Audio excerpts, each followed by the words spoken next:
नमस्कार, स्वागत है आप सभी का। मैं संध्या शर्मा लेकर हाजिर हूँ आपका पसंदीदा शो न्यूज पंच। इस कार्यक्रम के जरिए हम आप तक पहुँचाएंगे वो खबरें जिन पर है आपकी नजर। तथ्यों और आंकड़ों के जरिए आपको समझाएंगे खबर का हर एक बिंदु, साथ ही ग्राउंड जीरो पर मौजूद अपनी टीम से जानेंगे एक एक अपडेट। और आज न्यूज पंच के जरिए जिन खबरों पर होगी हमारी नजर, सबसे पहले कर लेते हैं उन खबरों का रुख, यानी कि टॉप लाइन्स का रुख। तो आपको बता दें कि सबसे पहले बात करेंगे घोटालों की। जी हां, घोटालों पर घिरी है ममता और सत्ता गई खुली परतें। किस तरह से अभी एक के बाद एक परतें खुलती जा रही हैं और कैसे ममता घिरती जा रही हैं, विस्तार के साथ आपको बताएंगे। और लिए चलेंगे पश्चिम बंगाल। इसके साथ साथ रुक करेंगे उत्तर प्रदेश का भी। आपको बता दें कि राम मंदिर दान विवाद लेकिन एक्शन में है अब एसआईटी, यानी कि खेर नहीं है और एसआईटी अब अपनी जांच शुरू कर चुकी है। विस्तार से आपको इस खबर के बारे में भी बताएंगे। इसके अलावा आपको बताएंगे डीआरडीओ की खबर। जी हां, डीआरडीओ के सुपर स्ट्राइक और दूर से ही दुश्मन हो जाएगा तबाह। विस्तार से आपको बताएंगे कि डीआरडीओ ने एक बार फिर से कौन सा सफल परीक्षण किया है और अब भारत किसी भी सूरत में पीछे नहीं है। इसके अलावा एक और खबर का रुख करेंगे और आपको बताएंगे कि स्पेन को बड़ा झटका, वो जिन्या बने हीरो। जी हां, इस सुपर हीरो की कहानी भी आपको बताएंगे। विस्तार के साथ जानेंगे अपने संवाददाता से भी। तो आइए रुक कर लेते हैं विस्तार से न्यूज पंच की शुरुआत के साथ। और सबसे पहले बात पश्चिम बंगाल की करते हैं। तो आपको बता दें कि एक तरफ यहाँ घोटालेबाजों पर शिकंजा है, तो वहीं दूसरी तरफ पार्टी की आंतरिक कलह और टूटी हुई टीएमसी। जी हाँ, यानी पश्चिम बंगाल में वो हो रहा है जिसकी कल्पना अपने ही अहम और अहंकार के चलते ममता बनर्जी ने भी कभी शायद नहीं की होगी। खैर, जो किया उसका हिसाब कभी ना कभी तो होता ही है और यही हो रहा है बंगाल में।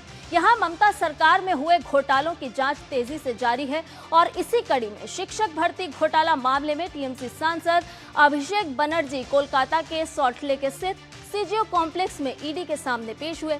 उनसे करीब 11 घंटे तक पूछताछ हुई है। अब सवाल ये भी है कि असल में अभिषेक का मॉडल हार्बर था या फिर हॉरर।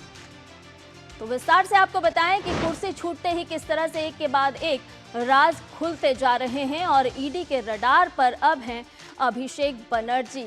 शिक्षक भर्ती घोटाला और उसकी जांच अब तेज हो रही है। काफी चर्चाओं में रहा था ये शिक्षक भर्ती घोटाला और आपको बता दें कि अभिषेक बनर्जी से लगभग 11 घंटे तक पूछताछ हुई है, यानी कि मैराथन पूछताछ। और साथ ही साथ दस्तावेजों की भी जांच पड़ताल हो रही है, डिजिटल रिकॉर्ड खंगाले जा रहे हैं। साथ ही साथ मनी लॉन्ड्रिंग एंगल पर भी अब सवाल उठ रहे हैं, क्योंकि जो भर्ती प्रक्रिया अपनाई गई थी उसमें तमाम सारी अनियमितताएं थी और इन अनियमितताओं पर लगातार धरने प्रदर्शन भी हुए, आवाज भी उठाई गई, लेकिन किसी की एक न चली। और अब हैं शिकंजे में सीधे सीधे अभिषेक बनर्जी। अब आरोप है कि मेरिट लिस्ट से जो बाहर हुए थे उम्मीदवार, उनको नौकरी आखिर कैसे मिल गई, कम अंक जिन्होंने पाए थे उनकी नियुक्ति कैसे हो गई।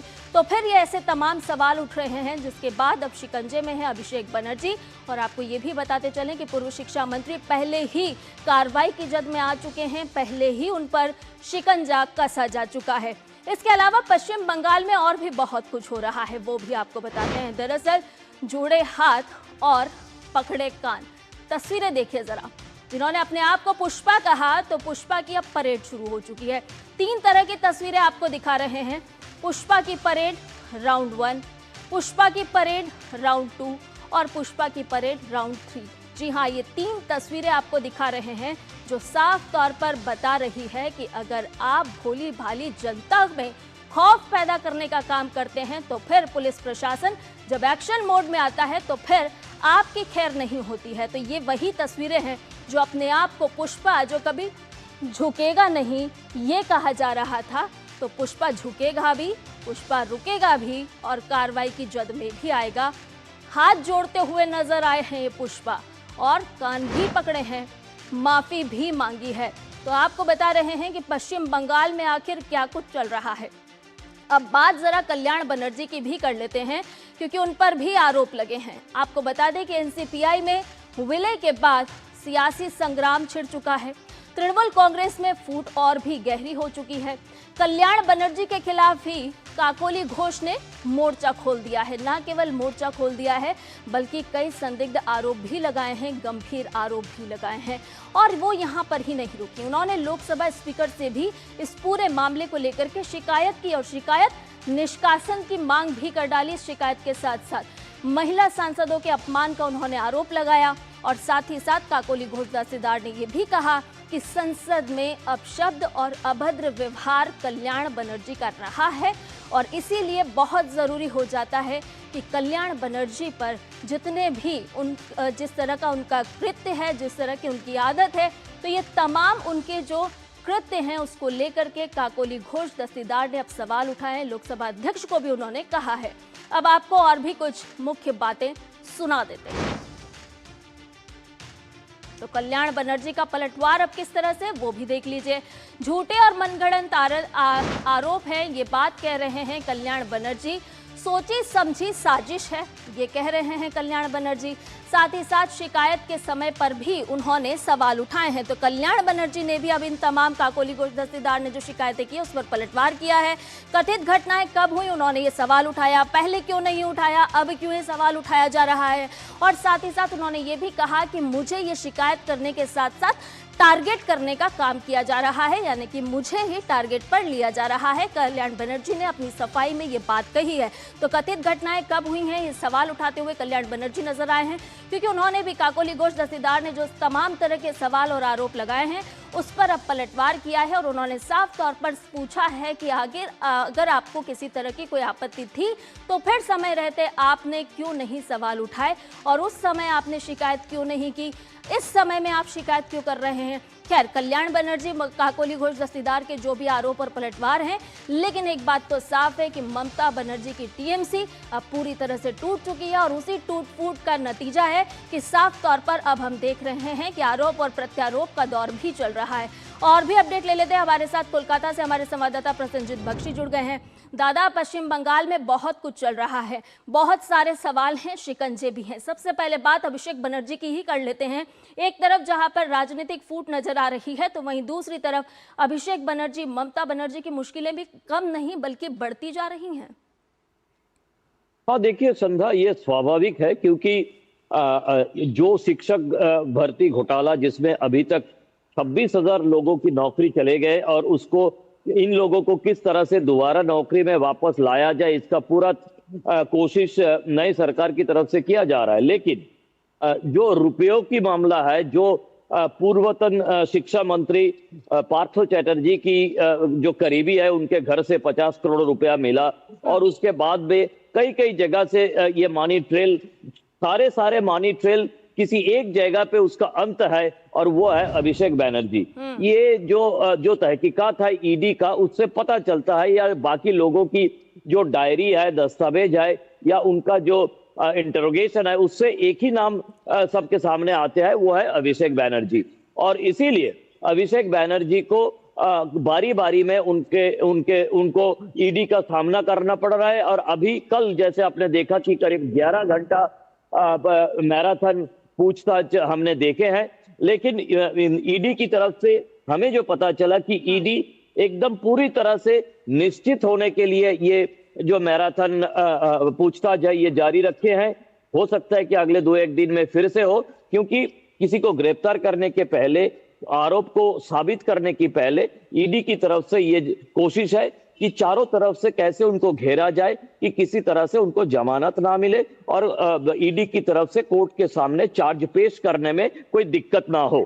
समझा दादा, इसके साथ साथ टीएमसी की फूट तो अब जग जाहिर हो चुकी है, लेकिन यहाँ पर सवाल ये है कि तमाम तरह के आरोप काकोली घोष दस्तीदार ने लगाए हैं कल्याण बनर्जी पर। हालांकि कल्याण बनर्जी ने अपनी तरफ से पलटवार भी किया है, लेकिन आरोप गंभीर है, इनको हल्के में नहीं लिया जा सकता और उन्होंने लोकसभा अध्यक्ष के सामने ये शिकायत की है। देखिए, ये एक काफी चर्चित विषय है कल्याण बनर्जी के बारे में।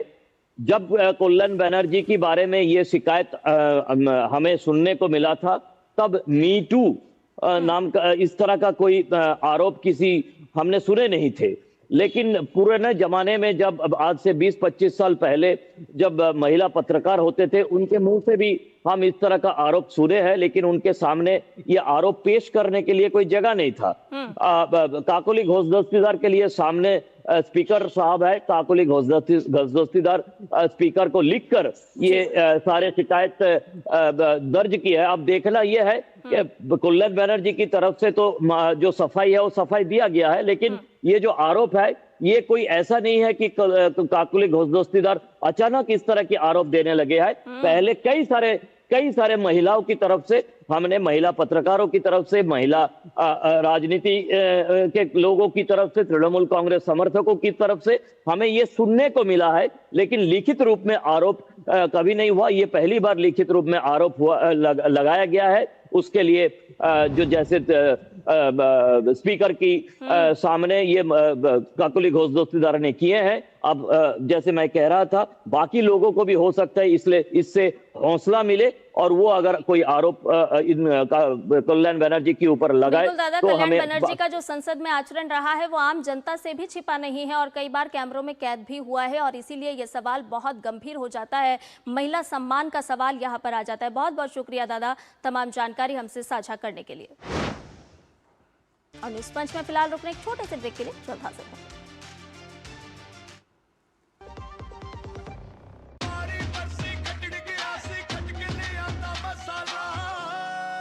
मसाला ओए छोले दा या लोबे दा, पंजाबी छोले दा या पिंडी चने दा। अब छोलिया हो या लोबिया, पंजाबी छोले या पिंडी चने, सब कुछ मजेदार बने। मैं तो रेडी हूँ यार, बड़े मजे आने वाले हैं। चल पड़े ट्रैकिंग पे। अरे आंटी, हम कोई ट्रैकिंग पे नहीं, दर्शन करने जा रहे हैं। ये है नया भारत, जागा हुआ भारत, विरासतों से और जुड़ा हुआ भारत, गुलामी की मानसिकता से मुक्त भारत। जहाँ जहाँ जाते हैं सुविधाएं वहाँ पहले ही पहुँच गई होती हैं। 12 साल आस्था के, 12 साल विश्वास के, विकास के, जन कल्याण के।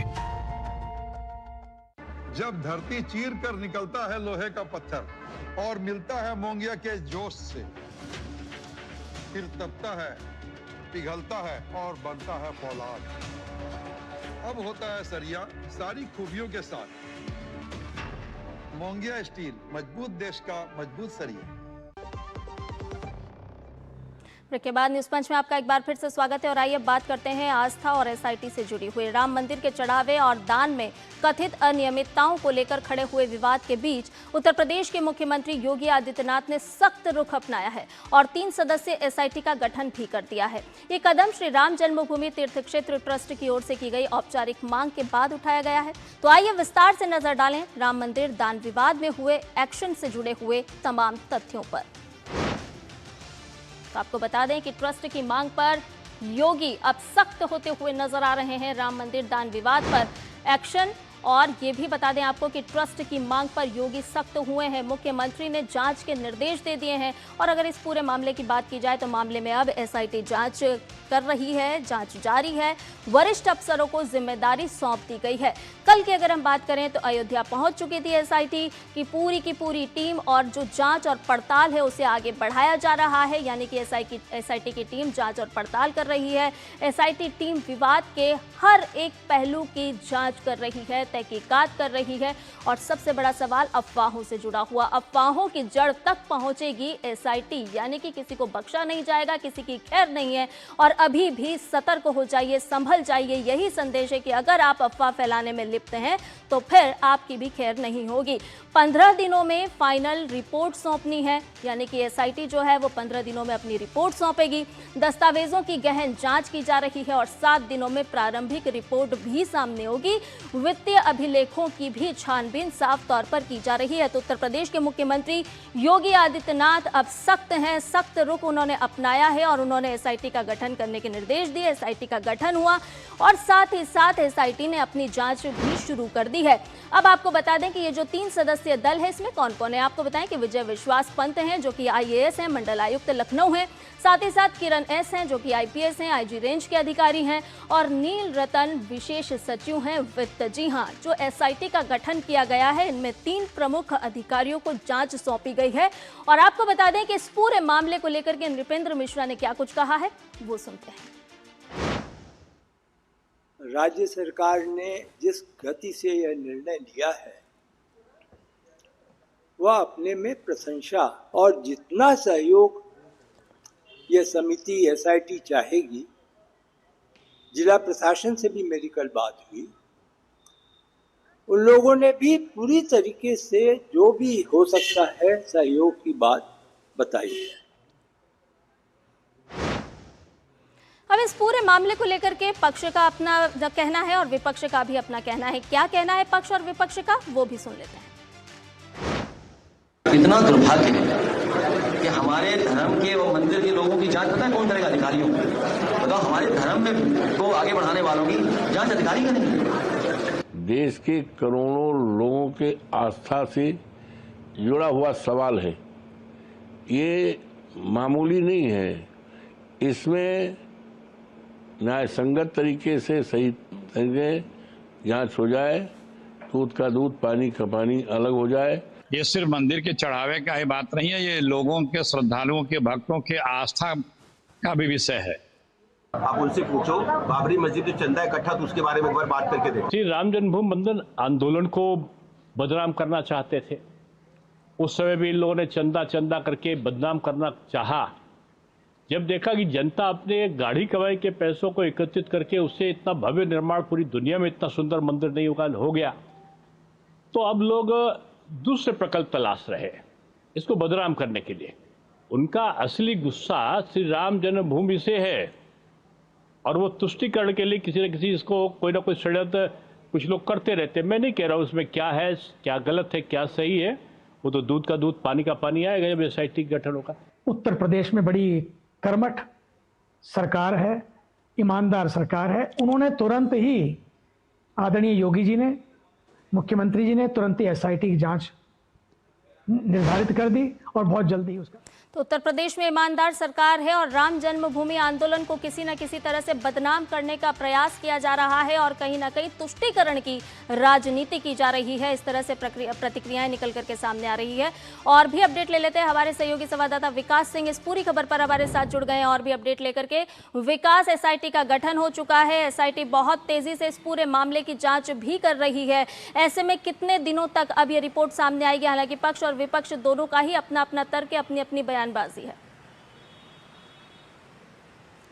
देखिए, कल एसआईटी अयोध्या पहुंची और पहुंचकर राम जन्मभूमि मंदिर पहुंची है। तकरीबन 2:30 बजे के आसपास ये पहुंची थी और इसके बाद एसआईटी ने कल देर रात तक पूछताछ की, राम मंदिर प्रशासन से जुड़े हुए लोगों से, ट्रस्ट से जुड़े हुए लोगों से बातचीत की और एसआईटी जांच के 2 बिंदुओं पर कर रही है। पहला, जो अनियमितताएं का आरोप लगाए गए हैं उन सब पर जांच करेगी और इसके साथ साथ आगे भविष्य में ऐसी कोई पुनरावृत्ति ना हो इन सब चीजों की, उस पर भी सुझाव भी देगी। एसआईटी 7 दिनों के अंदर अपनी प्राथमिक रिपोर्ट देगी और 15 दिनों के अंदर उसे फाइनल रिपोर्ट देना है।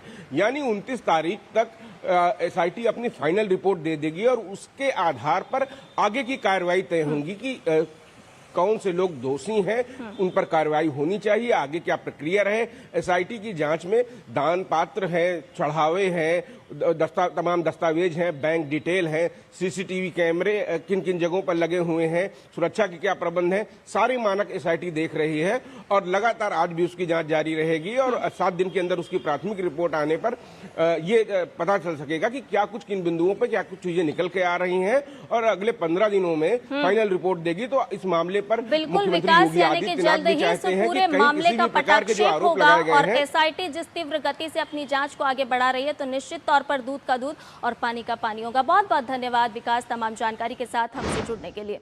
और इसके साथ ही न्यूज पंच में इस वक्त की एक बड़ी खबर भी आपको बता देते हैं। जी हां, नीट यूजी से जुड़ी हुई ये खबर है जहां न्यूज पंच के जरिए हम आपको ये ब्रेकिंग दे रहे हैं। 22 जून तक अस्थायी रोक रहेगी टेलीग्राम पर। ये बड़ी खबर जहां टेलीग्राम पर 22 जून तक अस्थायी रूप से रोक लगाने का एक्शन लिया गया है और आपको बता दें कि 30 जून तक मैसेज एडिटिंग फीचर भी बंद करना होगा। तो 30 जून तक मैसेज एडिटिंग फीचर भी बंद होगा, यानी कि एक बड़ी खबर इस वक्त की, क्योंकि फूंक फूंक कर सरकार रख रही है कदम और किसी भी तरह की कोई भी कोताही नहीं बरती जा रही है ताकि छात्रों के भविष्य से किसी तरह का कोई खिलवाड़ ना हो। और उसी लिए हर एक कदम सरकार की तरफ से, शिक्षा मंत्रालय की तरफ से लगातार उठाए जा रहे हैं। इसी कड़ी में टेलीग्राम पर 22 जून तक अस्थायी रूप से रोक लगाने का फैसला लिया गया है। नीट यूजी री एग्जामिनेशन से जुड़ा हुआ ये पूरा मामला, जहां पर पहले भी कार्रवाई हुई है और उसके बाद अब ये आपको बता दें कि टेलीग्राम को लेकर के एक और बड़ा एक्शन सामने आया है, जहां पर 21 जून को नीट यूजी 2026 की पुनर्परीक्षा का आयोजन होने जा रहा है और इसीलिए 22 जून तक टेलीग्राम पर रोक लगाने का काम किया गया है। तो आपको बता दें कि इस वक्त की ये बड़ी खबर है। और हमारे संवाददाता इस वक्त इस पूरी खबर पर हमारे साथ जुड़ गए हैं। क्या कुछ अपडेट इस वक्त का नीट यूजी 2026 से जुड़ा हुआ आप हमारे साथ साझा करेंगे, क्योंकि लगातार हम देख रहे हैं कि मंत्रालय शैलेंद्र किस तरह से काम कर रहा है, कदम उठा रहा है, सख्ती लगातार बढ़ती जा रही है और केंद्र में है कि छात्रों के भविष्य से अब किसी भी तरह का कोई खिलवाड़ नहीं होना चाहिए। बिल्कुल, हम जानते हैं कि ये सुनिश्चित किया जा रहा है कि जो नीट परीक्षा है उसमें कोई दिक्कत छात्रों को ना आए और किसी तरह का कोई मिस इन्फॉर्मेशन ना हो, कोई ऐसा फर्जी खबर ना फैले जिसको लेकर एक भ्रम की स्थिति हो। तो टेलीग्राम पे हमने देखा था कि बहुत सारे ऐसे चैनल बने थे जिसमें नीट पेपर लीक और इस तरह से छोटे छोटे कई चैनल जिसकी हजारों रीच थी और वो गलत सूचनाएं दे रहे थे। तो अब फैसला ये लिया गया है कि 21 जून जिस दिन नीट की परीक्षा है उस दिन तक, यानी उस परीक्षा खत्म होने तक अस्थायी तौर पर जो टेलीग्राम है उसको बैन किया जाएगा। और ये एनटीए की सिफारिश पर ऐसा किया गया है आईटी मंत्रालय की तरफ से। देखिए ये कदम क्यों उठाया गया, इसके पीछे की वजह समझनी जरूरी है, क्योंकि छात्रों के बीच या अभिभावकों के बीच कोई भ्रम न हो। चुकी हम देखते हैं कि बहुत सारी ऐसी इन्फॉर्मेशन, ऐसी सूचनाएं टेलीग्राम के जरिए प्रसारित हो रही थी नीट परीक्षा को लेकर जो पूरी तरह से गलत थी, भ्रामक थी। एक खुद से कोई पर्चा बनाकर उसको टेलीग्राम पर डाल दिया जाता था, या फिर क्या सवाल आने वाले हैं नीट में वो उस तरह के टेलीग्राम पर डाल दिए जाते थे, जबकि वो कतई उसका कोई वास्ता नीट परीक्षा से नहीं था। या अपने अपने तरह के चैनल बनाकर लोग व्यूज बटोरने के लिए इस तरह से इसका इस्तेमाल करते थे। और देखा गया था कि बहुत सारे टेलीग्राम पे इस तरह के चैनल बनाकर ऐसा काम कर रहे थे। तो इससे भ्रम पैदा होता है और इससे गलत सूचनाएं लोगों तक जाती है। तो अब एनटीए की सिफारिश पर फैसला किया गया। एडिटिंग पर भी रोक लगाई गई है, यानी कि साफ तौर पर छात्रों के भविष्य को ख्याल में रखते हुए हर एक मजबूत कदम आगे बढ़ाया जा रहा है। बहुत बहुत धन्यवाद शैलेंद्र, तमाम जानकारी इस वक्त हमसे साझा करने के लिए। और अब बात डीआरडीओ और उसके रचे कीर्तिमान की। डीआरडीओ भारत की सेना को लगातार मजबूत करने की दिशा में सफल परीक्षण कर रहा है। इस बार डीआरडीओ ने लंबी दूरी तक सटीक हमला करने की अपनी क्षमता को और भी मजबूत करते हुए स्वदेशी long range land attack cruise missile की सफल टेस्टिंग की है। LRLACM ऐसी क्रूज मिसाइल है जिसे लंबी दूरी के जमीनी लक्ष्यों पर सटीक हमला करने के लिए बनाया जाता है, यानी कि ये 1000 किलोमीटर दूर तक दुश्मन के ठिकानों पर भी अटैक कर सकती है। यह मिसाइल भारत की रणनीतिक मारक क्षमता को नई मजबूती भी प्रदान करेगा। तो आपको बता दें कि डीआरडीओ का ये है सुपर स्ट्राइक टेस्ट। तो LRLACM का सफल परीक्षण हुआ है। ओडिशा के कलाम द्वीप से इसे लॉन्च किया गया और सभी निर्धारित जो लक्ष्य थे, जो मकसद था, उसे इसने पूरा किया है। नेवी एयरफोर्स के अधिकारी भी इस मौके पर मौजूद रहे। रक्षा मंत्री राजनाथ सिंह ने भी डीआरडीओ को बधाई प्रेषित की है और स्वदेशी तकनीक से ये मिसाइल विकसित की गई है, यानी कि रक्षा क्षेत्र में भारत का ये एक और मजबूत कदम है, जहां भारत आत्मनिर्भरता के साथ रक्षा क्षेत्र में भी आगे बढ़ रहा है। गेम चेंजर बनेगी ये LRLACM। क्यों कह रहे हैं हम, उसको भी आपको ग्राफिक के जरिए समझाते हैं, क्योंकि ये लंबी दूरी तक मार करने में पूरी तरह से सक्षम है और 1000 किलोमीटर तक ये टारगेट करती है। जी हाँ, यानी कि अपने टारगेट को तबाह करने में ये पूरी तरह से सक्षम है और जमीनी टारगेट को भी ये पूरा करती है, यानी कि जमीन पर भी अगर उसका टारगेट है तो ये उसे भी तबाह करने में पूरी तरह से सक्षम है, निशाना बनाती है। GPS, INS नेविगेशन सिस्टम से डायरेक्शन दुश्मन एयर डिफेंस को चकमा देने में सक्षम है। और भी ताज़ा अपडेट ले लेते हैं। हमारे संवाददाता अक्षय डोंगरे इस पूरी खबर पर हमारे साथ जुड़ गए हैं। अक्षय, लगातार हम देख रहे हैं कि डीआरडीओ सफल परीक्षण कर रहा है, बात चाहे थल की हो, वायु की हो या फिर रक्षा की, लगातार स्वदेशी के साथ साथ रक्षा क्षेत्र आत्मनिर्भर हो रहा है। बिल्कुल आपने ठीक कहा। और जिस तरह से ये जो long range cruise land attack missile है, ये पूरी तरह से जो डायनेमिक्स है हमारे हमले के उसको बदल देता है। देखिए, अब अगर याद दिलाए ऑपरेशन सिंदूर की, तो जितना सक्सेसफुल हमारा एयरफोर्स था दुश्मन के ठिकाने निस्तानाबूद करने के लिए, उतनी सक्सेसफुल, उतना ही सफल हमारी मिसाइल्स भी थी। आपने देखा होगा जब दूसरा फेज चल रहा था हमले का, तो हमारे फाइटर जेट्स पाकिस्तान की सीमा में घुसे भी नहीं, उन्होंने दूर से ही ऐसी मिसाइल्स दागी कि पाकिस्तान के जितने भी एयर बेसिस थे, आतंकी ठिकाने थे, उन सभी को धुआं भारत ने महज 22 मिनट में कर दिया था। तो ये चीज समझाता है कि किस तरह से मॉडर्न वॉरफेयर में जो थल सेना है उससे भी ज्यादा अब कहीं ना कहीं इस्तेमाल टेक्नोलॉजी का होने लगा है, ड्रोन्स का होने लगा है, मिसाइल्स का होने लगा है। और ऐसे में क्या खास बनाता है इस नए सफल परीक्षण को, तो ये क्रूज मिसाइल है। जो हमारे पास अन्य तरह की मिसाइलें हैं वो बैलिस्टिक नेचर की है, यानी कि वो हवा में ऊपर जाती है और ऊपर से नीचे आकर हमला करती है। इनको इंटरसेप्ट करना थोड़ा आसान रहता है। लेकिन अगर लैंड की जो क्रूज मिसाइल की बात की जाए, ये long land attack cruise missile की अगर बात की जाए तो ये जमीन से बिल्कुल लग कर चलती है, तो इनको डिटेक्ट करना रेडार के द्वारा बहुत मुश्किल हो जाता है। इसी तरह की मिसाइल ब्रह्मोस भी है जिसे भारत ने रशिया के साथ मिलकर बनाया है। लेकिन इन दोनों में डिफरेंस ये है कि ये जो मिसाइल का परीक्षण हुआ ये पूरी तरह से स्वदेशी है, पूरी तरह से आत्मनिर्भर भारत के मिशन के तहत बनाई गई है। इसकी रेंज ब्रह्मोस से भी ज्यादा है और इसमें जो एक तरह से स्पीड इसकी कम होती है, तो इसकी वजह से इसका जो फ्यूल होता है वो धीरे धीरे खर्च होता है, यानी कि 1000 किलोमीटर तक जैसा बता रहे हैं वहां तक दूरी कर सकता है। प्रिसीजन यानी कि सटीकता से एकदम निशाना लगाता है। बिल्कुल अक्षय, यानी कि हम कह सकते हैं कि यह है सशक्त भारत की सशक्त तस्वीर। बहुत बहुत धन्यवाद तमाम अपडेट हमसे साझा करने के लिए। और अब बात फुटबॉल विश्व कप 2026 की करते हैं, जहां एक बड़ा उलटफेर देखने को मिला। इस उलटफेर ने किसी को भावुक किया तो किसी की आंखों में पल रहे सपनों को नई उम्मीद और रोशनी देने का काम किया। दरअसल विश्व कप में पहली बार हिस्सा ले रहे केप वर्डे ने अपने डेब्यू मैच में ही खिताब की प्रबल दावेदार और 2010 की चैंपियन स्पेन को गोल रहित ड्रॉ पर रोककर सभी को चौंकाने का काम किया। इसके साथ ही एक ऐसी उम्मीद भी जगाई जो मानो कह रही हो कि लक्ष्य अगर निर्धारित है तो फिर ना उम्र मायने रखती है ना ही मुश्किलें। हम बात कर रहे हैं वोजिन्या की, जो बने ऐसा सितारा जो आसमान में जगमगा रहा है और साथ ही रोशन कर रहा है उन तमाम युवा खिलाड़ियों के सपनों को भी। तो आइए विस्तार के साथ आपको बताएं कि केप वर्डे ने स्पेन में किस तरह से चौंकाने का काम किया और किस तरह से इतिहास रचने का काम किया है। फुटबॉल विश्व कप में एक बड़ा उलटफेर हुआ है। स्पेन केप वर्डे का मुकाबला ड्रॉ रहा और उसके साथ साथ स्पेन केप वर्डे का जो मुकाबला ड्रॉ रहा तो उसके बाद इतिहास भी रचता हुआ सामने आया। आपको बता दें कि केप वर्डे का शानदार डेब्यू 2010 के विश्व चैंपियन रही है स्पेन, लेकिन जब हमने कल का मैच देखा तो बहुत सारे यहाँ पर इतिहास रचते हुए भी देखने को मिले। अब वोजिन्या की बात करते हैं, क्योंकि वोजिन्या जो है वो हीरो बने हैं।